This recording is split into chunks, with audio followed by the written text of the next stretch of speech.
Courtesy of the floor at this time, if anyone has. Mr. Chairman, I have some. Okay, it's all yours. The agenda today caused me to think about this sort of globally, the agenda being our important Arts Quest presentation, the review of the SIP grants, and Bethlehem's role in the lifeblood, the economic and cultural lifeblood of Northampton County, and the things we're doing countywide, the work we're doing in the Slate Belt for Slate Belt revitalization, whether it's getting sensible job-creating development in the new LERTA site, investing in our boroughs with CDBG money. We're doing a lot of great work there to finally bring some of the economic benefits that all of the rest of the Lehigh Valley have had to the Slate Belt. In our townships, we spend a tremendous amount of money in farmland preservation, municipal park programs, environmentally sensitive land and open space. We do a lot of work in our townships and our boroughs. As I referenced, all over the county, we do CDBG money. We're paving streets in every borough that has low to moderate income in this county. We're doing a lot of work all across the county. But Bethlehem is the beating heart of our county. And Ms. Hilgert and I had an opportunity to sit down and give an interview about stuff we didn't really have a lot to do with, but we were proud to be there to talk about it. And it was sort of the redevelopment of that place, what you're looking at there, the entire south side, the entire 6.1 miles of Bethlehem Steel reclamation, including the county's role in that from the 2001 bond, which was the opening of Commerce Way, and the widening of 412 with the state money and the economic development that brought through LVIP 7 to the development of Arts Quest and Sands, now Wind Creek, and how that all fits together synergistically, and how important it is that that economic development continue in that 412 corridor, that Wind Creek be successful, and that Arts Quest continues to thrive. It's all that these are interconnected, interwoven in all of our destinies on the south side of Bethlehem. The reclamation of the brownfield, the recovery from the bankruptcy of the second largest steel company in the world is that important. And to that end, in the very near future, we have this important opportunity to get our World Heritage designation, which will bring travelers from all over the world to Bethlehem and help us preserve our historic Moravian identity, to have Arts Quest continue to develop and thrive and serve the community. And we have in your SIP grant program, and this is really what made me think of it, you have the potential to fund $60,000 of a study for a pedestrian bridge in Bethlehem that would connect the north side, hopefully this World Heritage designation, to Arts Quest. And for folks who want to do that, head over to Wind Creek.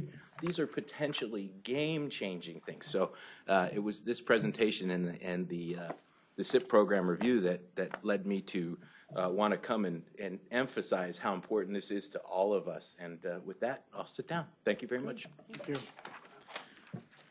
All right. Is there anyone else for courtesy of the floor? If not, we are going to change our programming a little bit. We are going to put the industrial hemp grant at the end of the night, Sure. of the committee meeting. Okay. Yep. Ms. Smith? Yep, good evening. So with that, I would like to introduce a very friendly, familiar face who I'm sure you all know very well is Cassie Hilgert, who's president and CEO of Arts Quest.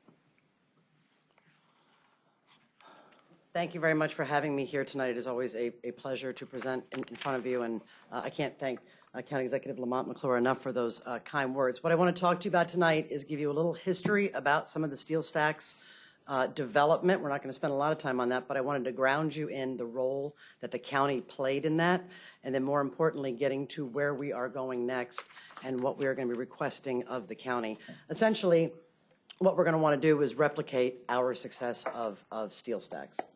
So, as soon as I get this moving.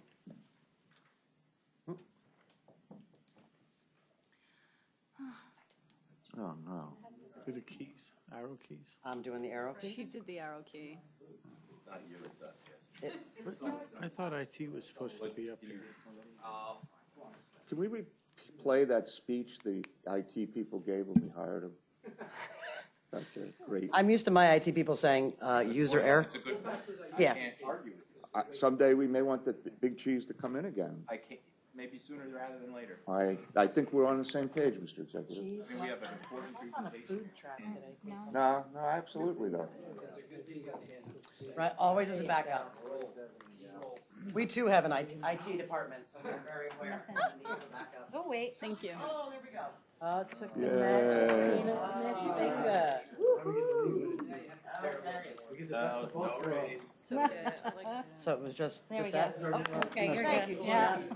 Thank you, Tina, IT. So just as a reminder, the mission of ArtsQuest is to provide arts and cultural programming for urban areas. This is what we have been doing for the last 35 plus years, and we think that it has helped us build a track record of credibility moving forward. We have had an important partnership with the county, and I think, as you'll see tonight, so much of what we've been able to accomplish is due to the public sector and the buy-in. I am fortunate enough to be able to travel around to some conferences around the nation, especially for international festivals and events, where I've presented, people have asked to present what has happened in Bethlehem and how did you do it. And I always talk about it as the greatest public-private partnership that I have seen, and that the public sector bought in early and invested, which encouraged the private sector to come in after that standpoint. And we certainly have that example with the county. So I put this up because this is a reminder of what we were trying to accomplish with steel stacks. We wanted to create a town square environment. We wanted to build out an arts and cultural district on the south side. We wanted to address physical blight. We wanted to offer programming to attract the creative class. We all know with the unemployment rate and with the competition today, we aren't competing with Baltimore and New York. We're competing with Dubai and Paris and globally. So we have to offer the kind of cultural amenities that we can attract people in all phases of their career to Bethlehem to stay here. We always want to work on economic development, bringing tourists to Bethlehem. We talked about the heritage designation, which we work very closely with Historic Bethlehem all throughout the year on their programming. We are so excited about that because the reason we started Music Fest was to showcase the colonial industrial quarter. So to be able to see this come to potentially a huge game changer for Bethlehem, there is a need as we bring in those new tourists to offer even more programming. We certainly want to spend some time on enhancing the image of the community and, most importantly, be authentic. And you'll see that we will carry that through to our next phase. But how did the county play a role in this? The county provided $2 million in hotel tax over a 10-year period. That was awarding $1 million to each building on the Steel Stacks campus. Now, that hotel tax was paid off 15 months early, because over that time we saw hotel occupancy rise so much, partly due to the ArtsQuest programming, that the commitment by the county was able to be paid off early. What we asked in that year was that we get some additional funds to focus on one of our flagship festivals, Chris Kindlemart, and you graciously made that commitment of $45,000 to that. What happened from there is we could extend from 2 tents to 4 tents for that 5 or 6 week period, and that was a game changer. We asked you for that commitment in that year. We have assumed the cost of those additional tents ever since then, but you'll see that the attendance went from, in 2016, or in 15, we had 64,000 attendees. Last year, we crested 90,000. And we see that only growing. And if you haven't noticed, on Facebook, Chris Kindlemart was nominated by USA Today as one of the top holiday markets in the country. There is an open voting for that right now. This is very similar to the USA Today designation we got for Music Fest as the top music festival in all of North America. So we're seeing some real traction with that. So following that, we also had received some smaller grants for the Red Ball Project as part of our Southside Arts and Music Festival. The Red Ball Project is the longest running public art installation in the world. And it was the first time that it was in the Northeast, and Bethlehem was one of the smallest cities that it has ever been in. We saw a major increase in attendance for that festival from 2,500 to 10,000. And if you were able to get around and see how important that public art installation was during those couple of days, it was really captivating for Bethlehem. And then most recently, you had given us a $25,000 grant to once again expand Chris Kindlemart. So you will see the huts at the bottom. We will have 7 of those plus igloos that you'll be able to sit in during Chris Kindlemart. So once again, we are expanding the footprint of that festival.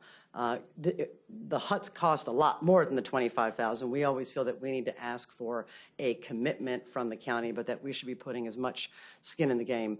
And then obviously we'll have to store these, bring them back, maintain them, and keep them. But that hotel tax grant was critical in order for us to be able to get that first year launched. So we've had a very successful history with that original 10-year commitment and the following hotel tax grant. We talked about wanting to create economic development and economic impact. Right now, today, we're looking at an average annual economic impact of almost $140 million on the region.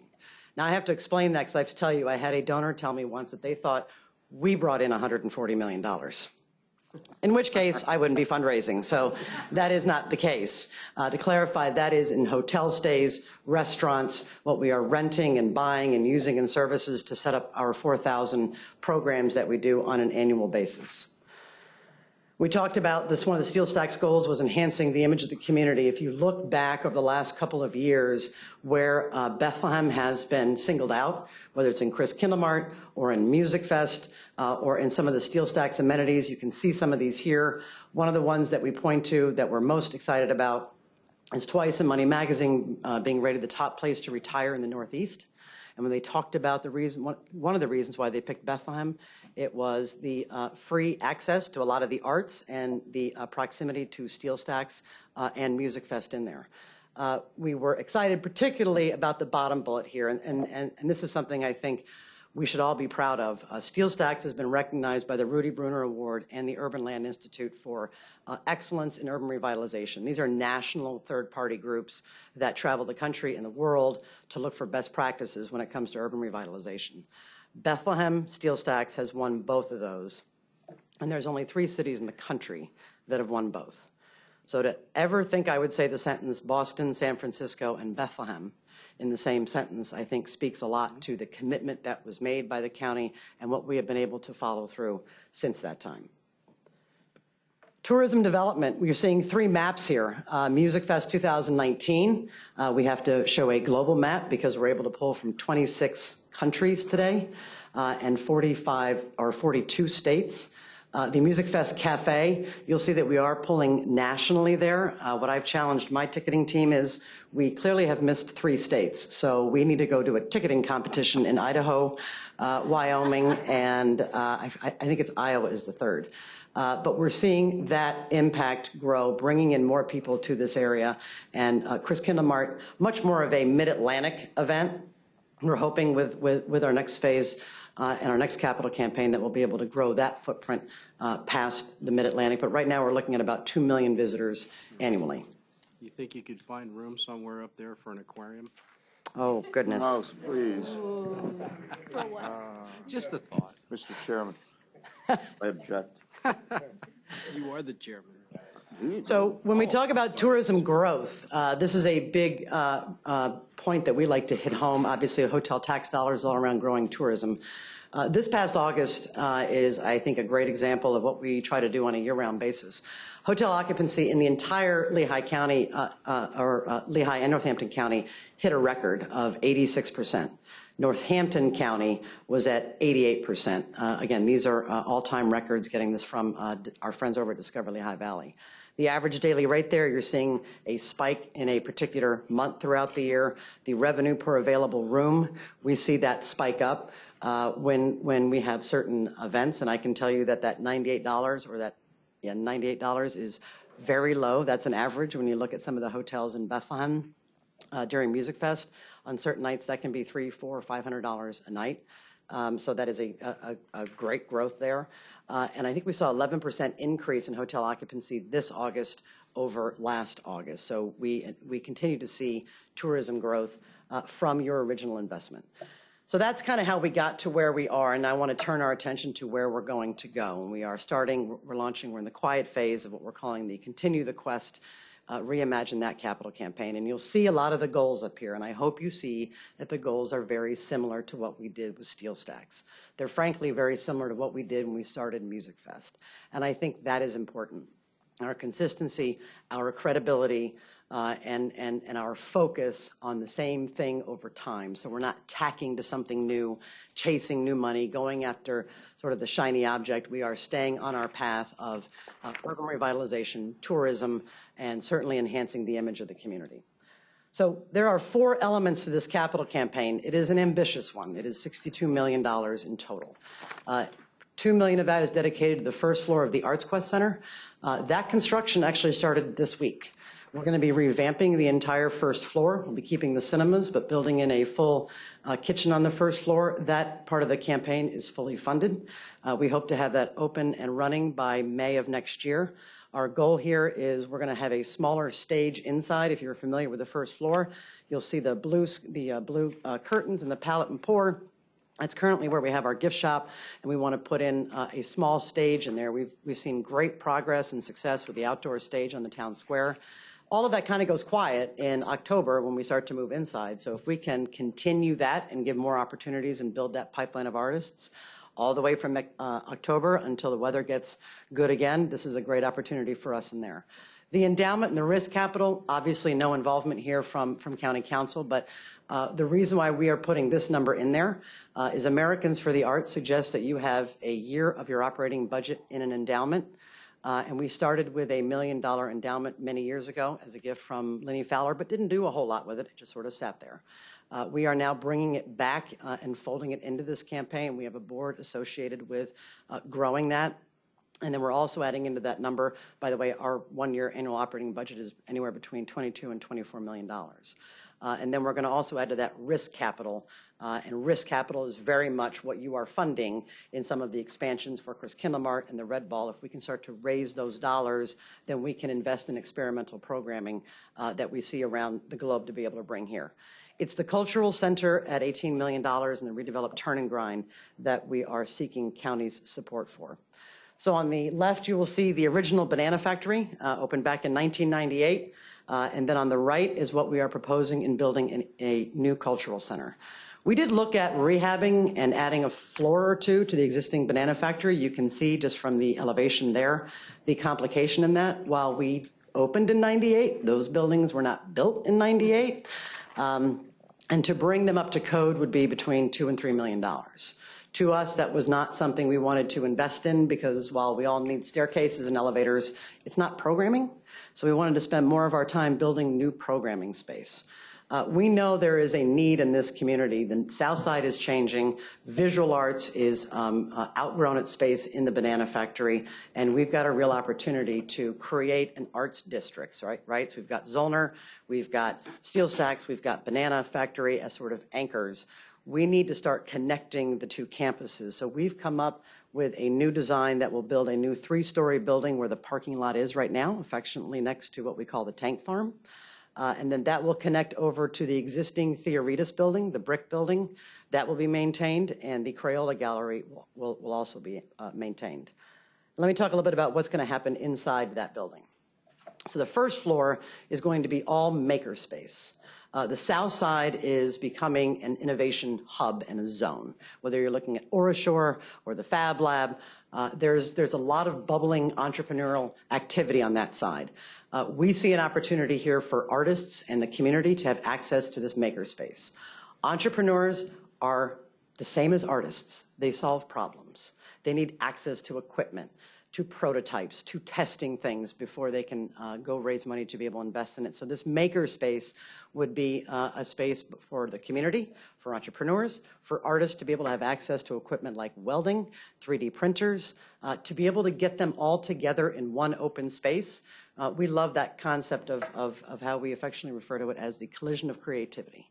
So when you have a businessman next to an artist, next to a retiree, that's where a lot of sparks of magic can happen.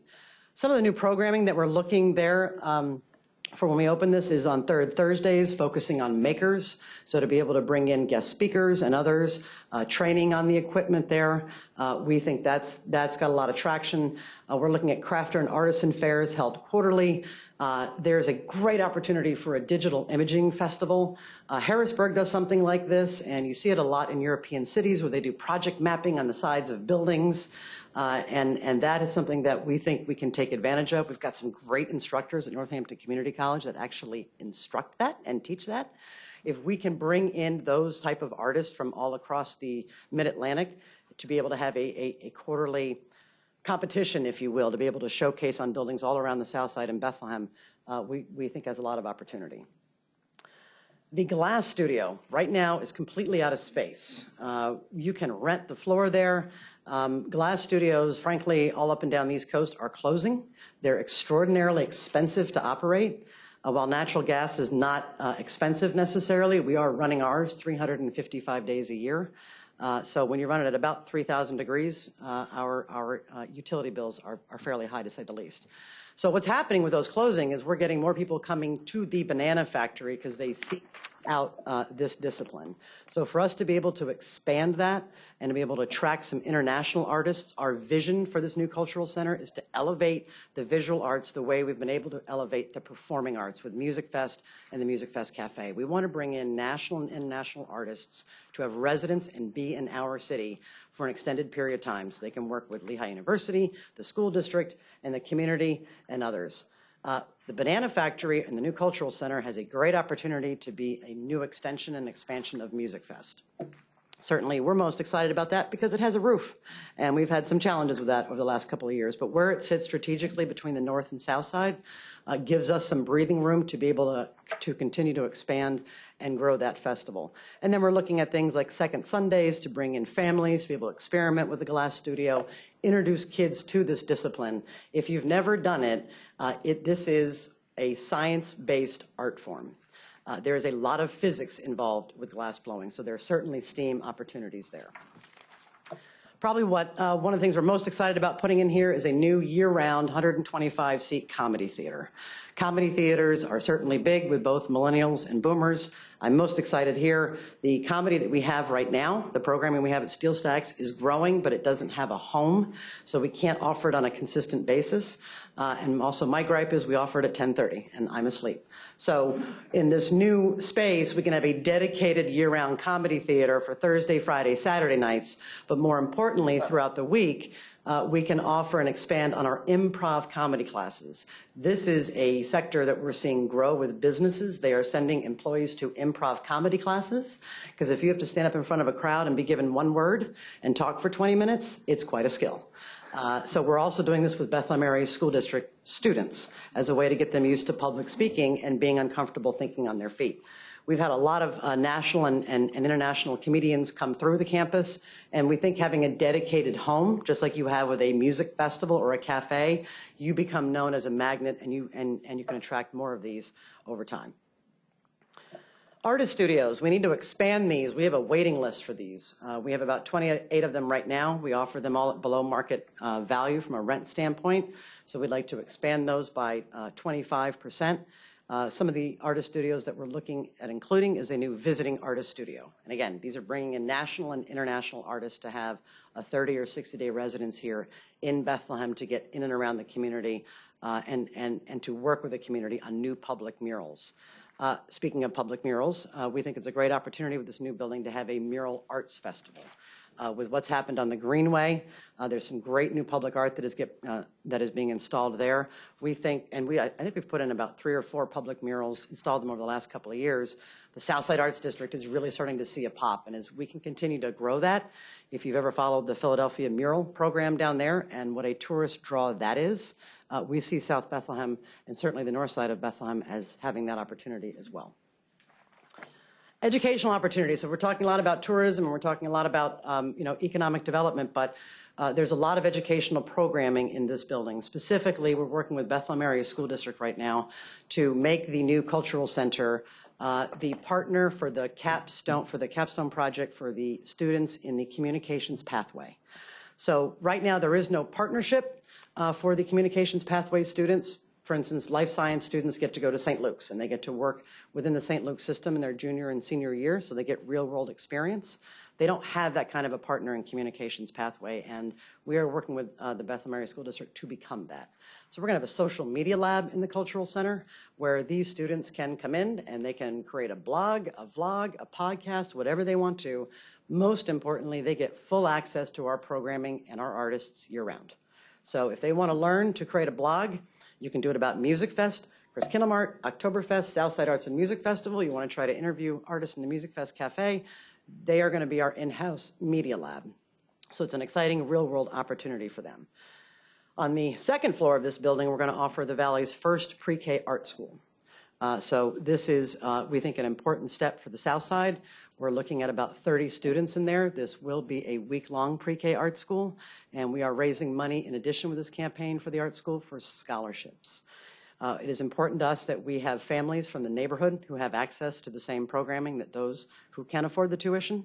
And so for the last couple of years, if you see on the last bullet, we've offered just this year to date $22,000 in scholarships to over 1,000 people. So if you walk into the banana factory today and say, I want to take glass blowing and I can't afford it, you fill out a piece of paper and you sign up for a class. This is what we think is part of our mission to increase access to the arts for all. And we know that we'll be able to maintain and grow this well into the future. So that's a little bit about what the new cultural center will provide. Today we're at about 65,000 square feet. The new cultural center will be about 85,000 square feet. We are planning to be 90% done with the schematic drawings by January. The budget that we're targeting for this is about $18 million. The second building is the building that is right behind the visitor center on the campus. This was deeded to us when then Sands donated the land for steel stacks. It's called the Turn and Grind Shop. Right now it is our storage facility, but you can imagine what it would look like when it is redone. We have a great demand on the campus for more space. To be honest, we are a bit out of dates, and we need to be able to expand what we're doing. So we've got some great opportunities in here. And I want to walk you through a little bit of what the calendar looks like for this new building. We're scheduling it to be at about $14 million. The Turn and Grind Shop inside has a huge 26,000 square foot open space in the middle. Has anybody been to the factory? It's very much like that on the inside. There are still crane runs inside this building. We're going to maintain this building. But what this will let us do from January to April of each year is attract and bring in nationally touring educational and art exhibits. So again, another opportunity from a tourism standpoint, working with the Bethlehem Area School District and other school districts around the Lehigh Valley, and certainly the general public. Just two that we have looked at and spoken with. The American for the Arts in the Vietnam War has an exhibit that would fit perfectly within this space. The Backstage Pass, which is a great exhibit by Rolling Stone magazine of the history of concert photography and early history of Rolling Stone. And then National Geographic has a wonderful traveling exhibit of the natural world. So that would be January to April. Once April hits, I'm sure you all feel it, there's an invitation to a gala or a fundraiser or an event somewhere in the Valley every night. So what happens right now is we have a high demand for the Music Fest Cafe for, let's say, a chamber event, which we love to have. Those private events help support our mission. But when we have a private event in the cafe, we're not offering a concert. So it has become an either-or situation. Right now we're doing about 110 concerts a year and about 110 private events. If we can do both, this allows us to grow and support our mission. So this space would be used as the release valve for those nights when people want to use the cafe. We can put them in the Turn and Grind and still offer that show. But most importantly, that space can hold up to about 1,000 people, where right now we are capped at about 600. And we know that there is a demand for this space. Once that, so let's say that takes us to April and mid-July. Now we're getting into the setup of Music Fest.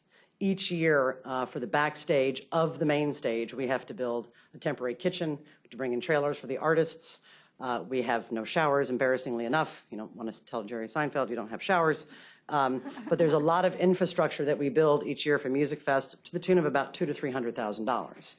To be able to use this building as that infrastructure and not have that cost will help to keep that festival free and growing into the future. Moving right out of Music Fest, we enter Oktoberfest, which is the bottom photo, which would be the best beer garden in the Lehigh Valley. And then we get to the all-important festival of Chris Kinlemart. another expansion opportunity. And in a temperature-controlled environment, this would allow us to bring in crafters of a much higher level who need to have their goods in a temperature-controlled environment, which we can't do right now. And then we're at the end of the year. So that building, according to our pro forma budget right now, has about 220 days of programming. We can drop into it today if we had it. So another need for the campus. So that brings us back to county and what we would ask you to respectfully consider. What we want to do is repeat success. We're asking you to make the same commitment to this capital campaign as you did to Steel Stacks, working together to be able to take and continue to grow the attractions for the entire Bethlehem area and the Lehigh Valley area. So we're asking for $2 million over 10 years. Once again, $1 million for each building. Why this is important, and by the way, that is 6.25% of the total anticipated building costs of both buildings when we talk about scale. Why this is important, Keystone funding is needed for Keystone projects like this. It certainly takes leadership to step up and be able to see the vision of what will happen when we complete this project. It is particularly important for us, the long-term commitment from a financing standpoint.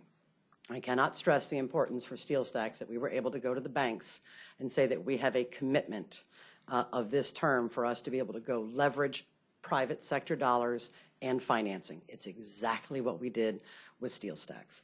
But we didn't want to come to you without saying that we've been doing some work over the last couple of years to get moving on this $62 million goal. And frankly, we've only been working on this as far as a fundraising standpoint, really beginning in January. There was some effort that culminated last year, but you'll see where we are to date. We launched a staff campaign, which we did not have when we started Steel Stacks. And we thought it would take us 3 months to get 100% commitment from our staff. We are a nonprofit. We aren't paying private sector wages. It's a lot to ask someone to give some money out of their paycheck. In 3 weeks, we got 100% participation.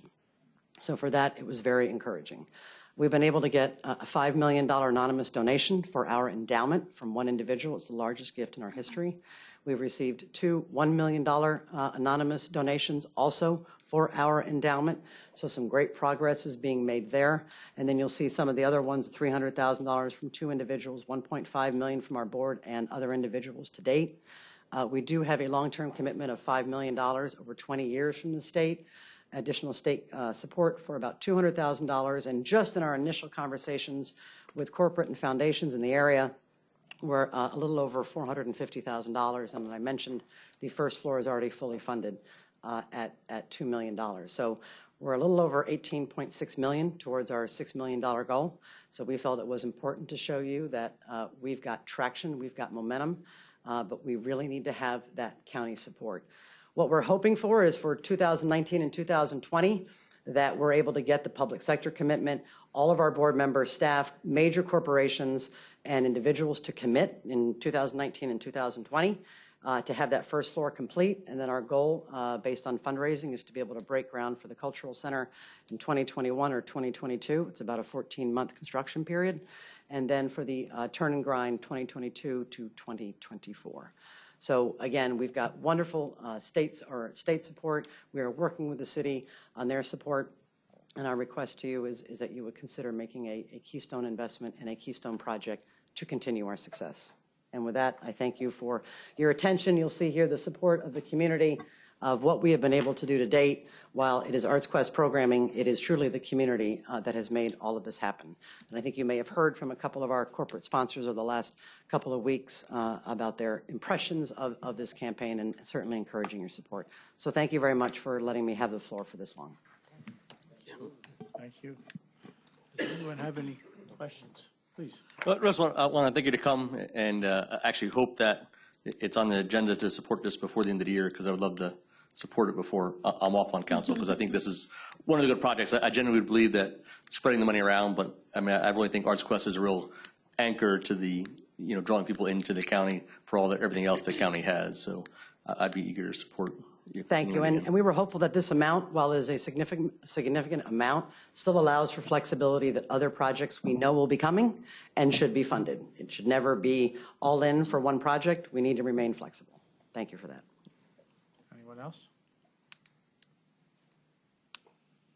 I just want to say, ArtsQuest got us to where we are today, as your history lesson and your PowerPoint presentation. There's still some things that I didn't realize, and it's incredible.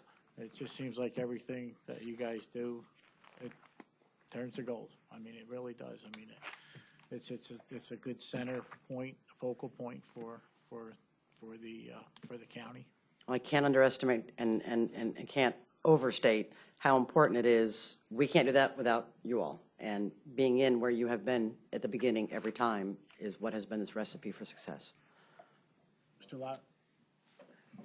Yes, thanks for being here. I love the place. What is the timeline? You're asking for a commitment from council at this time and money down the road. I'd rather hear it from you than Yes. what I'm hearing. If we could get a commitment in 2019, if payments don't begin, because I understand the budget has been passed, I appreciate that. We wanted to give a long lead time to council to know that this was coming, so that if payments begin in 2021, that allows us to continue the discussion with the banks that we're having now to know what that commitment is. So that's what we're seeking, is a commitment resolution before the end of 2019. If payments are later, that's perfectly fine. Well, you certainly have my support. You have a track record of success. We get a return on our investment. I don't see how the money can be better spent. Thank you. Mr. Kuzic? Yeah, I would just say, as a matter of process, to answer Mr. Lott's question, what we did when we funded the PBS and the steel stacks, we passed an ordinance that put in the budget that amount for a certain amount of time, and it capped it at that $2 million. So what we should do is have our clerk look into that ordinance, and maybe we can use that as a template. And if you could provide her with the information, Absolutely. that would. I think that's the model. Okay. So if we could get a copy of that, we could probably move forward with it that way. Will do. We'll get that to you tomorrow. Mr. Dietz? I guess this is a question from Mr. McClure, actually, is, so I know we were looking at changing how we did some of the hotel grant funding, where the money was. Would that still work in the new program on how you wanted to do it? Sorry. Yes. Okay. Thank you for that answer. Good. Yeah, I just want to say that I think a lot of ArtsQuest success is through your leadership, and we're very grateful for that, because I know all that you do in ArtsQuest, and it truly is amazing. You know, when you see the development of the South Side, my grandfather worked at the steel plant, both my grandfathers, and now to see it transformed into something that has such a robust offering of art programs that it aren't just like visual and musical, but cultural and everything else. It's Hands-on. Yeah, it's really significant. So thank you so much. Thank you. I'm fortunate. I've got two of my colleagues here with me tonight. I'm fortunate to work with some of the best people in the industry. Yeah, it's a team effort. Believe me, you don't want me setting up a tent. Doesn't go well. Mr. Heckman? Do you want to introduce your two colleagues? Oh, no, I would like them to come up and introduce themselves, please. Jane George is the Executive Director of the ArtsQuest Foundation. Selena, whose last name I always get wrong. Hi, Selena Lavonier. Just joined us recently. She's in our advancement department and also an accomplished opera singer. Oh. Yeah, both are true. Both are true. What's that? I think she should sing. She should sing. Sing for your supper. That's what I want to do. Tell her there's a grant waiting. Let's see what happens. Oh, Yeah. done. That's very funny. I'll sing opera for that. I think the majority, I think the majority council feels the same way we all talk about it. It's been a tremendous success. I remember when you did the handoff. And I know you did a lot of work initially, and I know the group you work with, highly professional. Thank you. And a pleasure to be around and always on top of things. So I also agree with Matt. We won't be here after 2019, but if you want to get the ordinance together, I'll help co-sponsor it. It'll have to be introduced at the next. It has to be introduced at the next meeting, so we'll get that through. You get the wording to Linda, and we'll take care of it for you. Thank you very much. Okay. Wow, very humbling. I will also be in support of that as well, absolutely. All right, sounds like it's done. Just move on. Moving along. And it was a great presentation. Thank you. That- Well, thank you very much. That I was, appreciate that it. was fantastic. Well, Yeah. I didn't put it together, so that's why. Thank you very much. Thank you. Thank you. Any other questions? All right, Team's Well. coming up again. with that, Oh, it's the SIP program. our next part of the agenda is the, Yep, so just very quickly, we are going to ask council to vote on the 2019 Community Investment Partnership Program funding that you were given a comprehensive list, I think, 2 months ago. And then we followed that up with 3 years of history that Councilman Dietz requested. So hopefully you all had a chance to review that. And I'm here to answer any questions regarding that funding at this time. And again, if not, I would request that council pass that resolution this evening.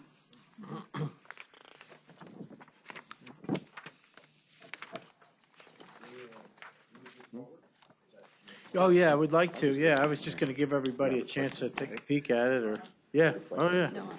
Any questions? If I may, Mr. Yes, please. I'm not on your committee, but I was there for both processes since I made a bit of a fuss last year. So they did the smart thing that you do in government, say, hey, come on into the process. So now you're part of it. I've been around a few years. I get it. That's okay. I was glad to. I mean, it was very educational. I mean, yeah, I found, for the most part, I thought it was a collaborative effort. And not everybody is 100% jumping up and down and cheering for each and every award. But I think overall there was a consensus. And certainly, though, it's council's decision.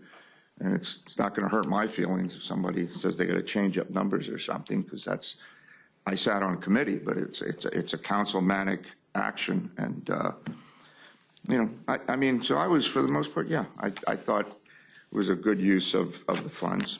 But so I just wanted to throw that in, Mr. Chairman, to your committee. Oh, yeah.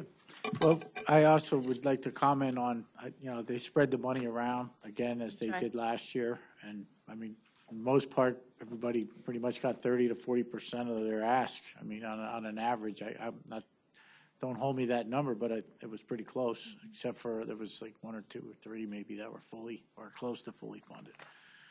Actually, only, yeah, 1 or 2 that were Okay. close. Okay, We had to pretty much give everybody a haircut this year. okay. All right. No other questions? Then, yes. We went to, what was the final number? Was it 2018, it was 829,000? I got all these papers. That was the total? For all the- 462,637 for 28 projects. Just one question. So on the, for the programs that the municipalities or entities ask for, and we're giving them less than, are they able to continue the project without that funding? Okay. Yes, so that's a question we actually contact the municipality and say, we know you asked 40, we can only give you 20. Can you continue with the project in that amount? And they'll tell It us is yes one or of the no. questions on the application. It is. Is if will you accept less? There's a It few that is. say, no, we won't accept it, because they can't do the project. But if it's a significant amount as a 'cause courtesy, we someone will say always they'll make a accept less, phone but call. if it's, But you it don't may, know. they still might not be able to. I see. Yeah, we do call them and make sure that it's feasible. Perfect, thanks. No other questions? Can we move that full council? Motion to move? Second, Mr. Warner? Thank you. Need somebody on committee, can I second? Oh, I'll second it. Okay, thank you. Russ Edward. All right, I got it. all right, I got it. Mr. Rinsky. Thank you. Tara, Okay, last but not least. all right. Now, let's So, the floor is yours. Right, so everybody got one of these budget items, right? The Ad hoc Committee for Industrial Hemp is putting on a symposium. We're asking for some funds to support this. It's on December 2nd from 6 to 8 p.m. Because we do not have any budget, we have been able to get, well, we've tried to maneuver as much as we can to put this programming together. I was able to get a keynote speaker who had a grant for $1,500. His name's Steve Groff. He's a cover crop specialist who is the head of Hemp Innovators, and he is an expert in his field. He's coming from Lancaster, where they have over 80 permits, and the industrial hemp industry is booming. We have two other speakers who have agreed. Eric White, who is from Occult Organics in Monroe County, and then also Ben Davies from Wild Fox Farms, which is in, I believe, Berks County. And then we have local growers who will be on a panel. And the theme of this symposium will be permitting, planting, and profiting, and pretty much trying to figure, they're going to be talking about the benefits and the risks and the trajectory of this new emerging industry. We need to market the program, and that's primarily the cost that we're asking for. There's a, we were able to get the room, the Lipkin Theater at Northampton Community College. The fee was waived. And also the $1,500 for the speaker fee was waived.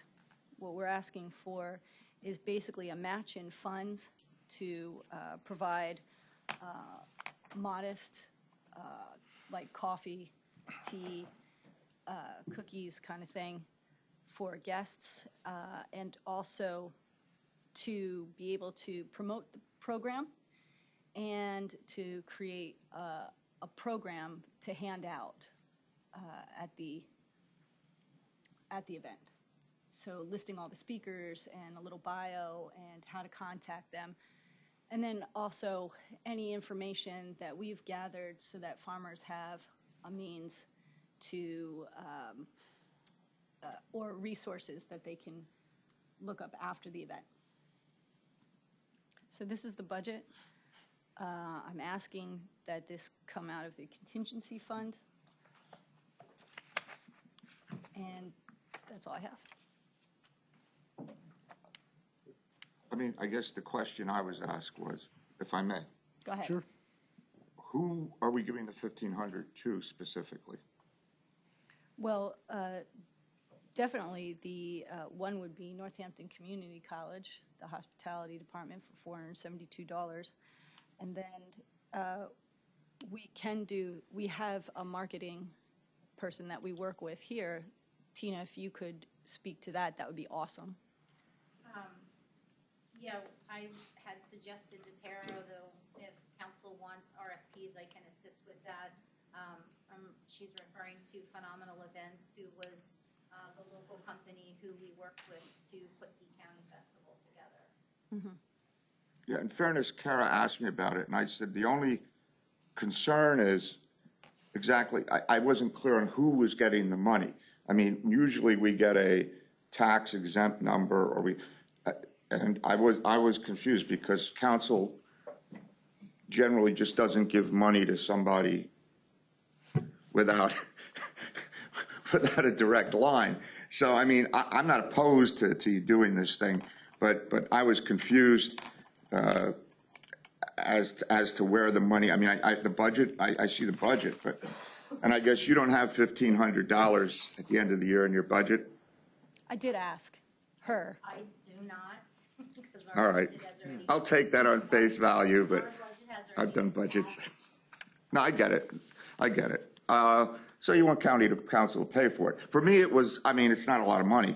I'm just saying, I was trying to figure out the conduit on how. Are we going to like transfer the money to you and you're going to take care of, because Tara said to me there's multiple places where this 1,500 goes. I would not, I would, Yeah. I mean, my concern I was have- the logistics. Yeah, so the logistics is this coming from council's contingency fund? Well, that's what she's asking. That's what I'm Okay, I want so I don't have a if- problem with that, but I want to know if how we're that, supposed to do right, this. so if that money comes from the council contingency fund, I happen to know Northampton Community College is already a vendor. We would run it through AP like any other vendor check. I would help Linda, your county council clerk, to go through the process, and we would, as long as I had an invoice of some sort, payment needed to be done ahead of time, whatever the case may be, we could figure that out. If there's a known relationship in DCED, if I got a quote or a price, I could encumber those funds within your contingency fund, and we could handle that as well. So if this was council's will, I would help Linda facilitate it. Isn't the community college, though, aren't they doing something gratis? When we had our discussion, Room is in kind. waived, but they're not providing hospitality, like, they're not going to set up coffee and tea and that kind of thing. We're discussing that. Or water. All right, I mean, and this is just a matter of format. I want to be sure whatever we do, I mean, we have some, Mr. Cusick's been around a long time, too.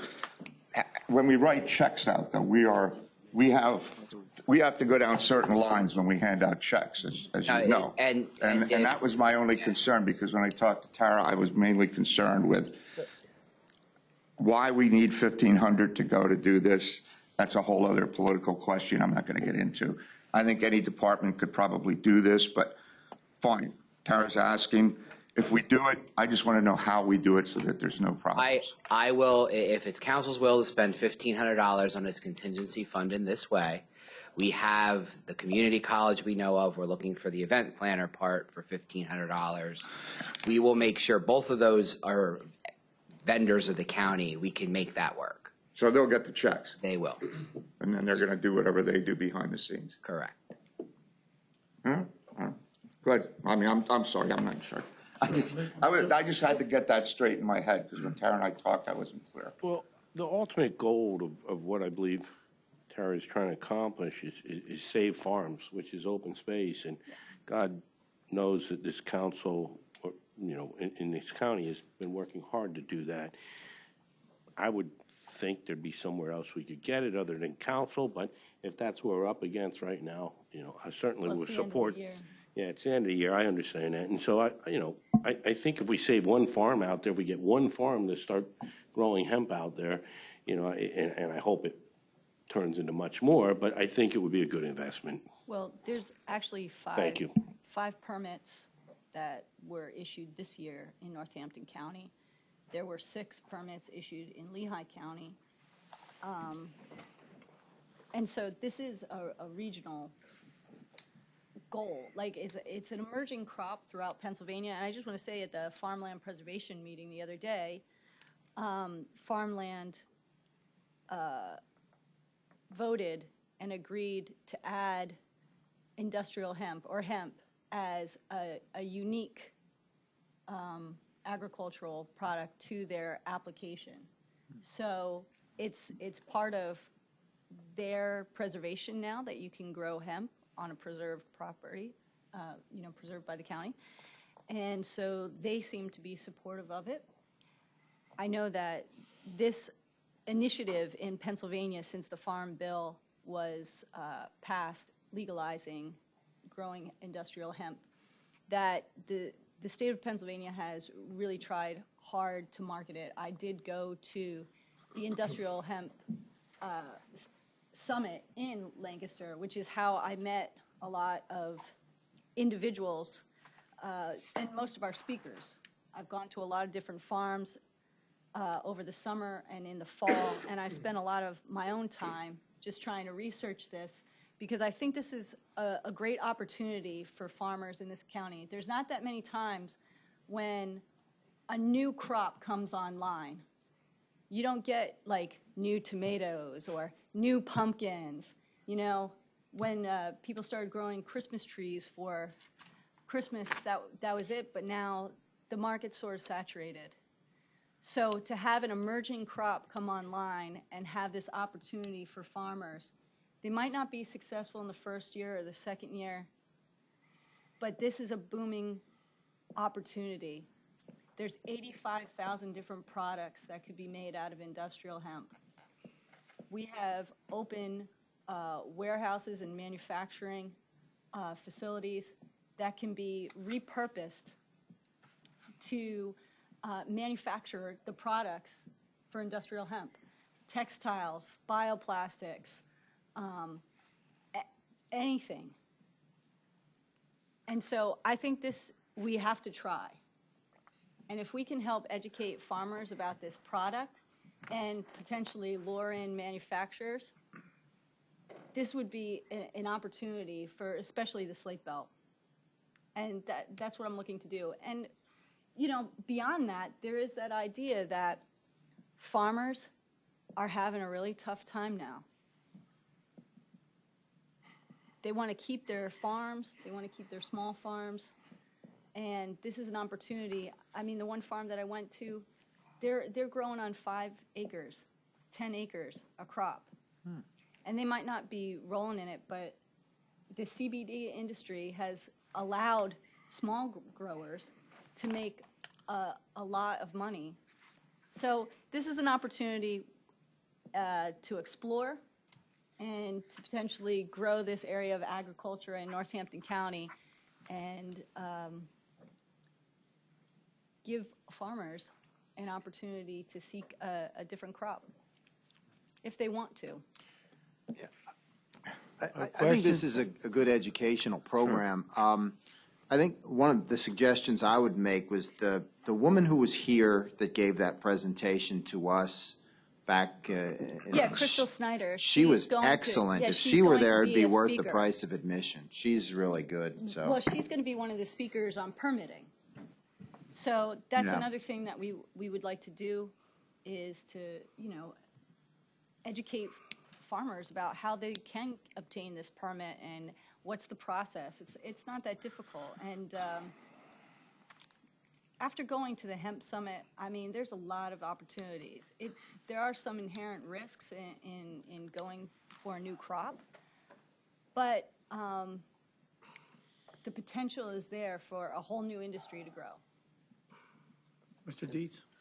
Is there a chance to partner up with Penn State Ag Extension? We are partnered with Penn State, but they are not offering any sponsorship. Well, I mean, even for the promotion side of it, they may be tied in. Okay. So part of that promotion is they'll put it in their distribution list. I'm saying they would have all the names and contacts. Have funding to. Well, I'm saying we can give it to them, but I mean that would be a vendor that's in our system that has all that. So they have that list of farmers that we're going to use. So when we put out a mailer, because you can't reach every farmer through the internet, right? You can't reach everybody through Facebook ads. Sure. Oh, yeah. We're trying different ways to reach farmers, and one of them is through social media. One of them is putting an LTE in the paper, which eventually will happen, and direct mail. So this is what this budget is for. We all know the printing costs of a postcard. You know, it's expensive. So to reach farmers and to get them here, that's what we're trying to do. But we're going to use the list from Penn State Ag, and I've also talked to the Farmers Union and Heidi Secord, and she's going to help distribute this as well. So I think this can be a very successful program. We just need a little help. What's your goal for seating? How many folks do you think? The capacity is about 200. 200, okay. Yeah. All right. And you have enough lead time now to get the That's what we're marketing trying out. to do. It's December 2nd, so we got to get on this. Okay. So I have a PSA that we've already made. We're going to put it on a Facebook page. I talked to Heidi today. She's going to distribute it. I talked to Crystal. She's going to distribute it. We need to print out the postcards that have already been designed, and then we have to mail them out. And If I may, and the program, I mean, I think everybody says it's great. When we talk, my concern was the process, because we want to get the process right. I mean, and when I said, well, who are we writing the check to? Right. It wasn't clear. It was not me. I We get that. have, well, no, I'm just saying, this is like, and I mean, this is just my own opinion. They could suck up 1,500 if they wanted to. But all right, I have no problem with 1,500 coming out of contingency. I just wanted to be sure we followed that. And I thought maybe, are we going to do a transfer to them somehow, like a budget amendment? No, it's exactly And Steve what was talking Steve about it. said. But I mean, Yeah. it just seemed overly complicated for $1,500 for me. But that's just me. I'm fine with it. I'll vote for it. I just hope we have a clean mechanism to get you $1,500 to give whoever you're going to be giving it to. I was trying to figure out if we're doing 6 checks, 7 checks, 1 check. I had no idea. Council usually doesn't do that kind of thing that I was ever aware of. Right. So you're working on a resolution on this then? Or We have a resolution. you had the resolution? Yeah, Oh, it's so in we'll there? have it Okay, tonight. great. I mean, I just wondered, I mean, are we giving you the $1,500? No, it's going to become, it's going to So come out of the contingency fund. so the directly to council vendors. office is going to be directing money to the vendors? Or are we giving the money? We obviously are giving the money to Mr. No, Norco Steve Money Barron Man. is going to take it directly out of the contingency fund Now- and direct it to the vendors. which- I will make sure that a PO is put in the system. We will code it to the council contingency fund. It will go through the approval processes that need to happen. A check will be issued. Checks. Yes, and it will either be sent to the vendor. Well, no, that was a concern. Or on Checks. Friday, after the checks are printed on a Thursday, Ms. Zirinsky can come and pick them up to deliver them to the vendors. That's okay. She can do that too. You understand what my concern was? I understand. Still coming out of the gate, not the 1,500. It just seemed overly complicated to me when we were talking about multiple sources for or multiple outlets for $1,500. Whereas if it comes from you guys, it's like boom, boom, boom, boom. And I do it every day. Well, all right, okay. So we're basically giving $1,500 to you. No, it's coming out of the contingency fund and it's going individually to the vendors as they invoice the county. Thank you. I think I heard the word. I'm looking for the word. It has to be clear, We'll though. help facilitate it, but there's all right. a process to do this. And I know it seems silly, but I've been here I was here when a month, 2 months, 3 months, 4 months down the road, somebody came up and said, hey, you know that thing that was sold to you? Yeah, you did the wrong thing. And so I wanted to be crystal clear with Ms. Zirinsky how we were handling this. You'll have 50 people in here, 100 for $100. So $1,500 may not seem like a lot, but when the county council given it. So I have no problem. I said I'd support it. I just wanted to know what we were doing, I understand. and how we were doing it. I'm Motion, glad we had this opportunity to hash this out because I think we're all on the same page now. Am I correct? motion to move the resolution Thank you. to full council. Can I get a second? Thank you. Okay. Ms. Smith, are we going to work on the ordinance for the It's right here. steel stacks? Oh, steel stacks ordinance. Yeah, We can. moving forward, because I think if we want to get it done this year, we have to get it ready for the next, so we have to identify the model that we used and then, okay. Linda's got it. Yeah. All right. 2006 or 7, if you look back. Well, Linda already knows. And I certainly appreciate the administration's help with this and at full council, so. Sure. Why you Do doing we, this? Go ahead. no, go ahead. No. Go ahead.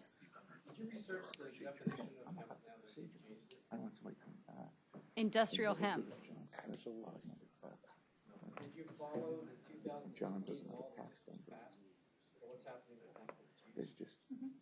What do you mean? Yeah, I mean, I know what industrial hemp is. Okay. We got tied up at the last committee meeting because of, we ran it right to the 5 o'clock. And so does anybody have anything else for the good of the committee here so we can get a little break before full council? Thank you. All right, adjourn. Thank you. Hey, thanks, Steve. You're welcome.